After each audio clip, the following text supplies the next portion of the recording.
Dan Bu Rini itu maaf ya difabel, dan dia kalau misalnya ke rumah saya itu sambil ngesot istilahnya kayak gitu. Berarti maaf, difabelnya itu sulit jalan? Iya, dia tuh punya semangat tinggi untuk belajar. Jadi kan itu saya kayak terharu banget, Masya Allah. Mereka seperti itu aja memiliki semangat, apalagi kita yang normal.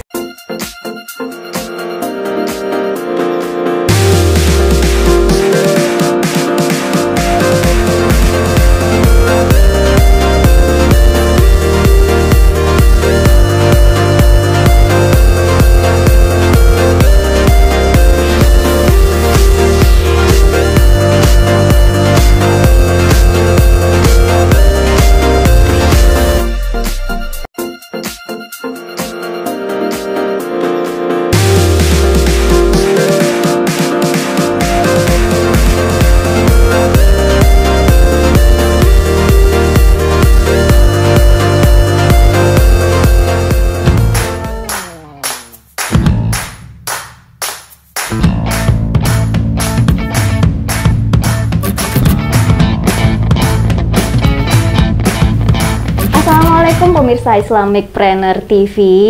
Kali ini Marta kedatangan seorang bintang tamu yang merupakan muslimah pengusaha. Beliau bergerak di bidang kecantikan, spesialisasinya di usaha salon dan spa khusus wanita. Kita sapa dulu. Assalamualaikum Mbak Mila. Gimana kabarnya? Alhamdulillah baik. Oke, nah pemirsa, Mbak Mila ini sudah berbisnis salon, ya betul ya, sejak tahun 2015. Ya, berarti sudah 5 tahun ya Mbak ya. Betul. Nah itu salonnya di mana Mbak? Kalau sebelum saya punya salon saya sekarang ini, saya panggilan dari rumah ke rumah dulu Mbak Marta. Oh gitu. Kemudian saya punya salon yang saya beneran itu di bulan November tahun 2019 kemarin. Tapi karena lagi pandemi ini salonnya tutup dulu. Terus saya alhamdulillah masih ada panggilan-panggilan ke rumah sama kegiatan sosial. Oh gitu, jadi selama pandemi salonnya tutup. Cuman saya tertarik dengan Mbak Mila ketika memulai usaha salon ya. Jadi pemirsa kalau mau bikin salon berarti nggak harus langsung buka kayak semacam tempat atau rumah gitu ya. Bisa dimulai dengan keliling terlebih dahulu. Iya, yang penting kita punya skill ya. Basicnya apa Mbak Mila dulu? Kebetulan saya dulu lingkungannya dari kecil udah salon ya, kakak-kakak. Terus saya sering melihat mereka, terus saya juga belajar juga. Kemudian saya setelah punya uang sendiri, saya nambah-nambah skill lagi dengan kursus-kursus gitu. Oh, ikut kursus khusus salon. Dan lain-lain. Jadi Mbak Mila ini bisa dikatakan terapis bersertifikat begitu ya? Iya. Bukan asal yang otodidak gitu, enggak ya? Sebenarnya kan sebelumnya otodidak kan, belajar sama kakak, sudah gitu saya perdalam sendiri. Kemudian kalau sertifikat tuh sebenarnya kayak formalitas aja ya, gitu sih sebenarnya kalau menurut saya. Jadi lebih utama adalah hasilnya seperti apa ya?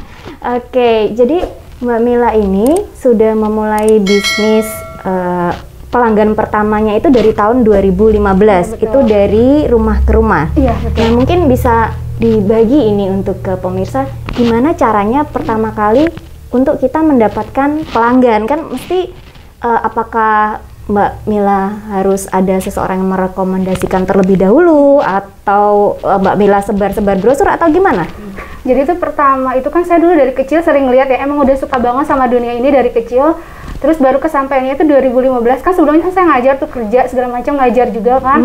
Nah terus saya pikir kok sayang banget ya, saya punya ilmu kok nggak dikembangin kan. Nah terus akhirnya udah deh, waktu itu saya punya teman, dia itu punya distributor lulur sama masker kan. Terus saya dipinjemin dulu sama dia. Lulur badan ya? Lulur badan sama masker wajah.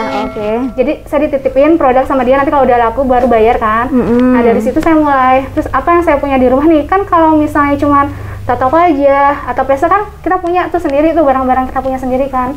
Nah setelah itu, setelah berkembang saya nabung kayak gitu. Maaf nih, kalau tato wajah sama apa tadi?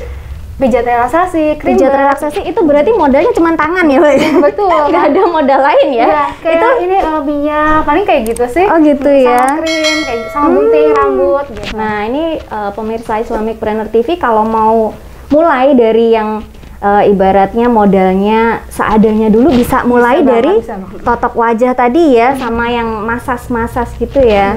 Oke. Jadi setelah itu Iya, udah setelah itu kan dari mulut ke mulut kan teman saya dulu nih yang terdekat-dekat, terus kok kamu enak sih, sayang banget nih nggak dikembangin. Akhirnya dari mulut ke mulut, terus saya akhirnya bikin brosur kecil-kecilan.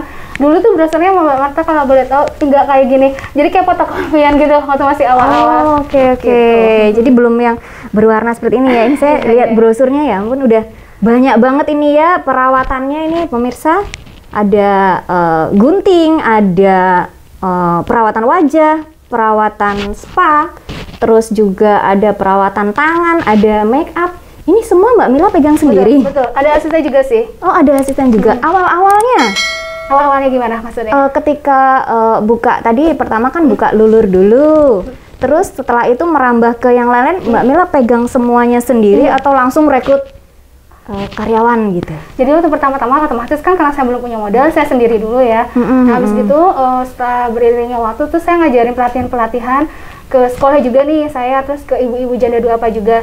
Nanti ketika saya ramai, saya ajak mereka gitu. Sistemnya seperti itu.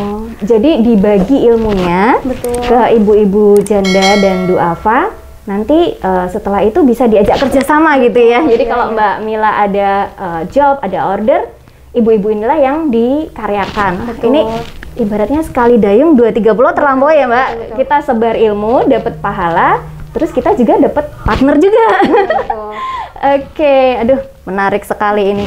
Saya penasaran ini Mbak Mila, boleh tahu nggak dulu awal-awal itu waktu pertama kali pelanggan pertamanya Mbak Mila yang Mbak Mila datengin ke rumah, itu Mbak Mila menerapkan biaya berapa itu? Dapat uang berapa itu waktu pertama kali dulu itu?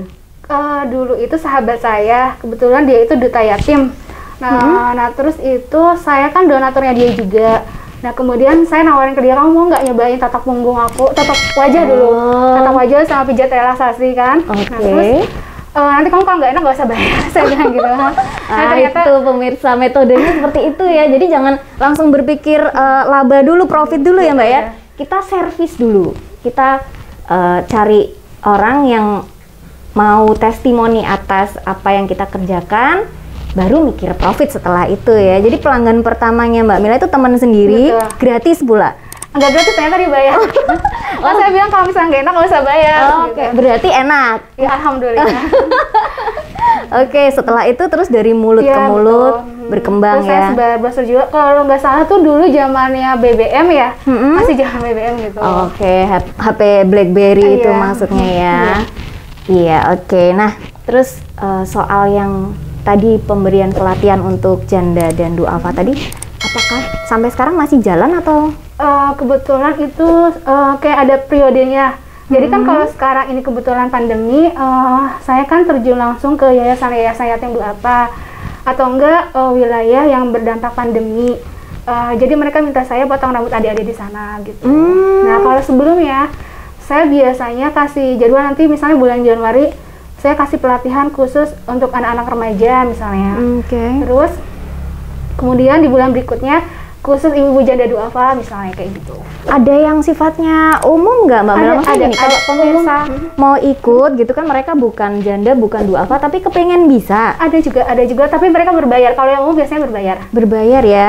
Hubunginya kemana itu kalau kepengen seperti itu? Apa ke Instagramnya Mbak Mila atau apa? Instagramnya apa? Namanya Mila Spa atau enggak Mila Sutar. @Mila Spa atau? Mila Spa atau Mila Sutar. Mila Sutar ya. Oke. Kemudian FB-nya Mila Sutar. Cek aja itu ya, kelihatan ya, ada di sana, bisa menghubungi Mbak Mila. Dan ini kayaknya kalau di masa pandemi seperti ini, orang kan memang lebih senang kalau servisnya di rumah. Apalagi kayak perempuan yang rambutnya cepet banget panjang.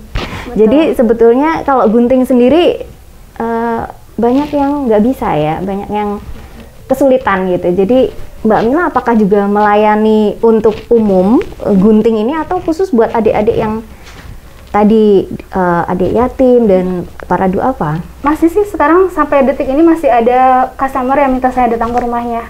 Untuk harganya sama dengan ini harga di salon atau harga salon, ke rumah? Sama aja sih, cuman bedanya kalau saya dipanggil mereka transport ada tambahan Iya, transport betul. ya, tapi harganya patokannya seperti yang ini. Harganya juga ada ya, Lis? Harganya di Ada. Instagramnya Ada. Mbak Mila Enggak, nanti ada. mereka japri saya. Oh, Gitu. Japri pemirsa. Jadi kalau Anda di area Semarang ya, terutama ya, kalau Mbak Mila belum melayani sampai di luar kota, sudah? Ada. Oh, paling jauh kemana Mbak? Gunung Pati luar kota bukan sih? Gunung Pati, Semarang, Mbak. Paling saya kalau ini, misalnya saya lagi ke Bandung tuh, nah tuh saya share nih ke teman-teman, pastinya aku lagi di Bandung nih, siapa saya yang lagi di perawatan Bandung. gitu. Tapi kalau misalkan ada pemirsa yang request, Mbak, sini Mbak, saya ke Jakarta bisa juga ya, asal ongkosnya bisa diperhitungkan Iya, gitu betul, ya. Oke deh, mungkin Mbak Mila bisa kasih motivasi buat pemirsa kita yang kepengen bisnis atau kepengen buka salon atau yang seputar kecantikan lah, silahkan. Oke, jadi kalau teman-teman yang pengen belajar bisnis salon and spa dan udah punya bakatnya, udah lakuin aja. Kalau misalnya kalian pengen nambah lagi ilmu, kalian boleh ikut kelas kecantikan di Mila Salon and Spa. Tadi bisa lewat Instagram atau enggak FB-nya. Kemudian kalau misalnya kalian ngerasa, aduh aku kayaknya nggak punya modal gitu. Sebenarnya tuh sekarang tanpa modal pun bisa, selama kalian itu punya niat dan keinginan. Seperti itu. Oke, pokoknya yang penting niat dulu ya. Betul, karena gini Mbak Marta, saya punya tuh murid, dan muridnya itu, maaf ya, difabel, dan dia kalau misalnya ke rumah saya itu sambil ngesot istilahnya kayak Oh, gitu. berarti maaf, difabelnya itu sulit jalan. Ya, dia tuh punya semangat tinggi untuk belajar. Jadi kan itu saya kayak terharu banget, Masya Allah, mereka seperti itu aja memiliki semangat, apalagi kita yang normal istilahnya kayak gitu. Iya, betul sekali. Nah, pemirsa, semoga pembicaraan kami menambah wawasan bagi pemirsa Islamic Planner TV dan menjadi pengingat buat kita ya, bahwa semakin banyak kita berbagi ilmu, semakin berkembang pula ilmu kita sendiri gitu. Jadi sering-seringlah berbagi, jangan takut tersaingi. Seperti yang dialami Mbak Mila tadi, bukan nambah pesaing kalau kita berbagi ilmu, tapi kita malah menambah rekan. Dan yang penting untuk berbisnis jangan hanya memikirkan laba, namun juga kita harus memikirkan ada keberkahan nggak dalam usaha kita. Oke, terima kasih banyak Mbak Mila atas waktunya, atas sharing-sharingnya untuk pemirsa Islamic Planner TV. Sampai ketemu lagi insya Allah ya. Sama-sama Mbak Marta, semoga bermanfaat ya. Iya. Pemirsa Islamic Planner TV, demikianlah yang bisa kami sampaikan. Saksikan tayangan kami selanjutnya. Bercita-cita untuk sukses itu boleh, namun berkah harus jadi kenyataan. Saya Marta pamit. Wassalamualaikum warahmatullahi wabarakatuh.